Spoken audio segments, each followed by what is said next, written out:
A falta de desejo sexual dos homens por suas companheiras tem chamado a atenção em função da grande frequência em homens numa faixa etária jovem, ou seja, dos 25 aos 40 anos. Se em décadas anteriores atribuía-se problemas sexuais, via de regra, à mulher com sua clássica dor de cabeça, hoje sabe-se que a coisa não ocorre bem assim.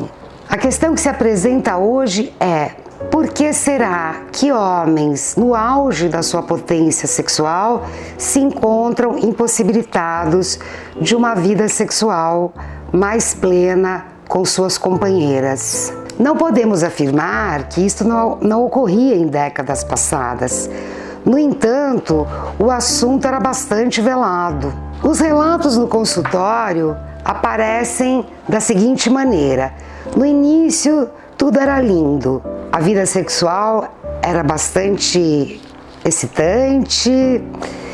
Conforme o status social, como nas redes sociais, ia aumentando, o desejo sexual ia diminuindo. Ou seja, quanto maior o status, menor o desejo do homem pela sua companheira. Frente a isso, podemos levantar algumas hipóteses do ponto de vista social da nossa contemporaneidade. O estresse diário, no trabalho, no trânsito, a exigência por sucesso profissional, por uma conta bancária recheada, por um corpo malhado, a mudança no papel social da mulher.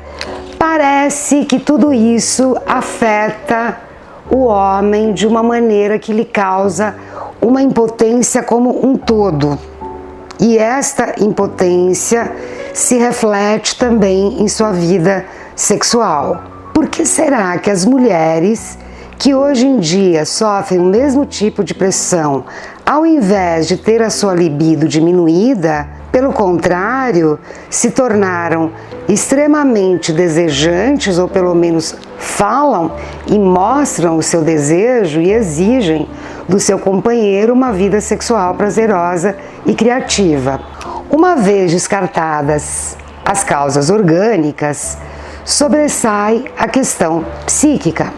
Como será que uma terapia de casal numa abordagem psicanalítica pode ajudar um casal frente a um grande impasse como esse? Ao longo das sessões, o analista tenta elucidar ao casal pontos obscuros onde, na verdade, o homem, ao negar esse prazer sexual para sua companheira, na verdade a domina. Pois é, parece bem estranho, né? Porque na nossa cultura é esperado que o homem esteja sempre com desejo sexual pronto. Basta uma mulher querer e ele satisfaz. Quando isto não ocorre, parece que este homem está ocupando uma posição feminina, passiva, por um lado, mas, por outro lado, na verdade, ele domina na medida em que ele tem algo que ele não dá. Ele segura algo que pode dar prazer para o outro, como, por exemplo, um adulto que tem um sorvete que a criança deseja e que esse adulto não vai dar. Então, quem domina? Domina aquele que tem. É uma forma de dominação bastante capciosa, porque se do ponto de vista sexual ele não atende o que a cultura dele espera, do ponto de vista da dominação, ele atende sim o que a cultura dele espera, né? Ele é o macho que domina uma mulher, né? E a mulher, que posição ocupa nesse pacto inconsciente, né? Nesse pacto inconsciente, esta mulher ocupa uma posição classicamente feminina em nossa cultura, que é a da eterna vítima. Ela se queixa justificadamente e se queixa sem fim, né?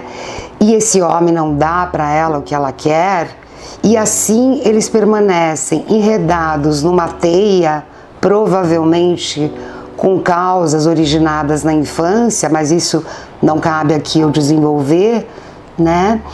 Mas do ponto de vista feminino e masculino, apesar de parecer que eles estão com os papéis trocados, o homem permanece na posição vertical. Se a gente falar numa questão de verticalidade, se a gente falar numa questão de hierarquia, o homem verticalmente domina e a mulher se sente a vítima dominada por um homem que não a ama, não a deseja. Inclusive, por falar não a ama, não a deseja, não são poucas as vezes que as mulheres veem a sua autoestima ficar lá embaixo, quase se sentem muito feias, se sentem gordas, se sentem indesejáveis. Estamos falando de garotas jovens, bonitas, atraentes, né? Mas esse tipo de pacto inconsciente faz com que aparentemente aquele que é fraquinho é o forte e aquela mulher, né, que via de regra nesses casais se mostra muitas vezes uma mulher dominadora e forte, se apresente como a parte dominada e fraca. A psicanálise traz ferramentas para que as posições psíquicas cristalizadas possam ser ressignificadas, revistas e reeditadas, desta maneira possibilitando que este casal, através das sessões, possa ver os nós onde estão enredados se afrouxando e vendo talvez uma possibilidade de uma vida a dois, com mais cumplicidade e por que não dizer, uma vida sexual mais feliz e plena para os dois. Será que na contemporaneidade, do ponto de vista psíquico, os papéis sexuais se inverteram? Freud dizia que, na verdade, os papéis sexuais, a sexualidade toda é psíquica, né? Então, no corpo de um homem pode existir uma psique feminina, no corpo de uma mulher pode existir uma psique masculina.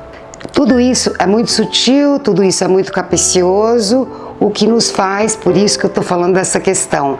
Será que desta maneira colocado, os papéis sexuais femininos e masculinos mudaram?